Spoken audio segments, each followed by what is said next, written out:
Hi there, I'm Sterling. You're learning American English with me because that's me, I'm Sterling. I'm recording this video for about the 16th time because, well, first I kept making mistakes, and then the last time I had an almost perfect version, and then Windows crashed on me in the middle of making it. But anyway, this video is an introduction, kind of the theory about how you express subjunctive moods in English using if phrases. Subjunctive is not something we talk about very much in English. It's kind of a foreign grammar term to an English speaker, but it's very common to Spanish speakers, at least those who have studied their own grammar. And in this video, I'm going to talk about what to look for in detail when you listen to the second video, which is going to exemplify some sentences in context showing you how to express the subjunctive feeling using if phrases with the verb, with the preposition if in them in English. So in this first video, I'm also going to do a little bit of explanation in Spanish to help you compare the verb structures, the grammar structures that you're probably still thinking in Spanish and then you're translating. I think by explaining it that way, I hope to help you to stop doing that translating, to help you see how you can think directly, automatically for the first time in English and not waste your time translating, because that's what slows you down in this process of learning to speak English naturally and fluently. You have to stop translating. Sometimes phrases that begin with the word if represent an indicative meaning. That is, they express something real. For example, I could say, if I have money, I will go. There's nothing imaginary about that situation, so the grammar is straightforward, nothing complex. Whether I go or don't go depends only on my money situation, just facts. Well, I'm not going to talk about the indicative meaning here. I'm going to talk about if phrases that represent imaginary or impossible situations, which provide the same feeling as the subjunctive tense in Spanish. And the objective of these two videos is to show how we use these if phrases to express a subjunctive idea in English, while at the same time, there really is no subjunctive form in English. If you look at your average Learn to Speak English textbook, the word subjunctive never comes up. It's a very advanced topic because English doesn't have any subjunctive. And because English does not have any subjunctive verb forms, it can be very confusing to a Spanish speaker to figure out how to properly express some things in English that Spanish speakers commonly express using the subjunctive tenses. So, as an example, listen to this sentence in English. It's easy to consider what you could have done if you only had had a lucky break. That phrase, to consider what you could have done if you only had had a lucky break, could be expressed in Spanish as considerar lo que podrías haber hecho si hubieras tenido suerte. Considerar lo que podrías haber hecho si hubieras tenido suerte. That's subjunctive, obviously. In English, this sentence is expressed with if plus the past perfect form. If you had had. And I'm not even sure what you call this tense in Spanish. Si hubieras tenido. It is subjunctive, and what it represents is a subjunctive past perfect, a form of the past perfect which uses a subjunctive form of the auxiliary verb haber or hubiera. And this form of auxiliary verb in subjunctive for have just doesn't exist in English.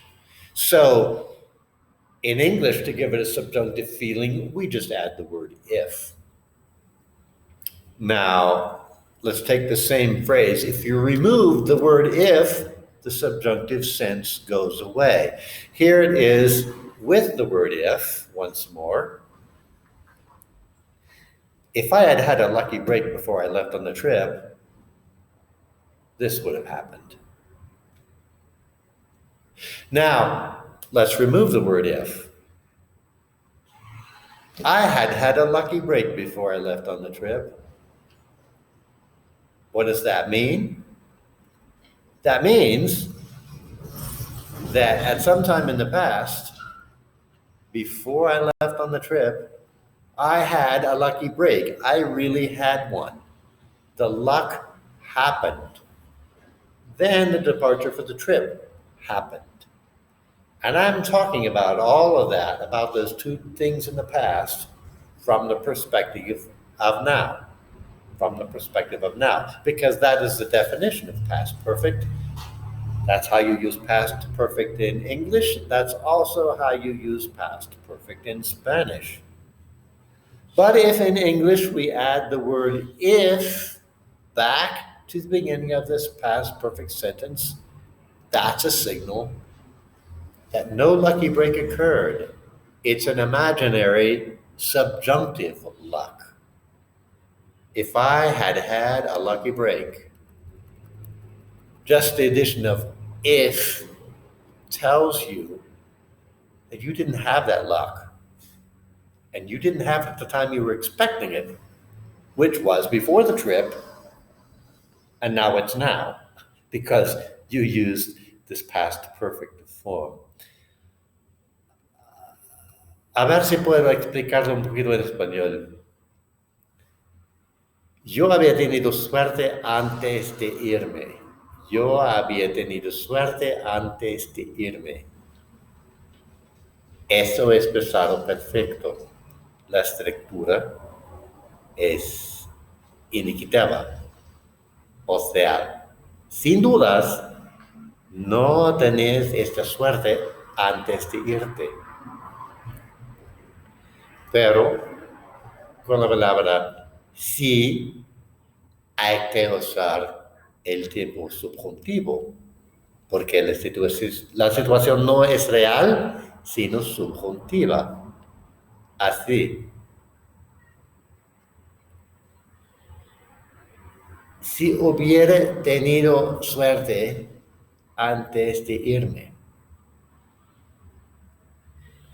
Eso dice que no tenías esa suerte y que no lo tenías antes de irte porque elegiste el usar subjuntivo hubiera.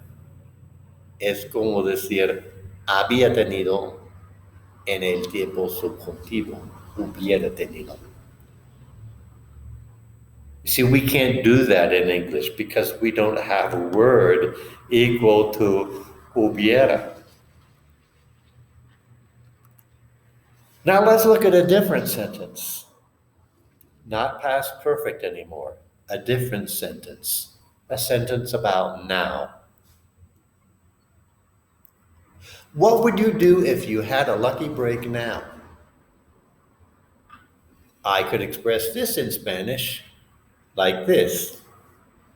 ¿Qué harías si tuvieras suerte ahora? ¿Qué harías si tuvieras suerte ahora? The sentence is talking from the perspective of now, but it's still talking about an imaginary situation. You haven't had this lucky break. What would you do if you had a lucky break now? ¿Qué harías si tuvieras suerte ahora?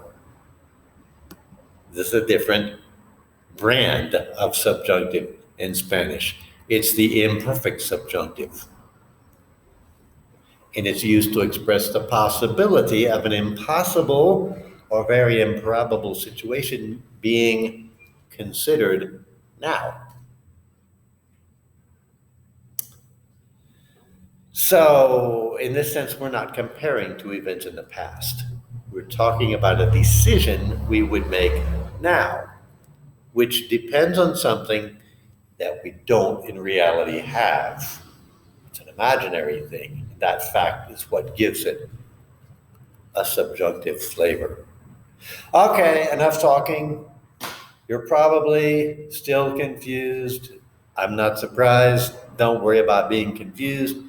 But knowing what I just told you, thinking about what I just told you, now go listen for these things in the dialogue of the second video. They're not everywhere. You have to listen for them.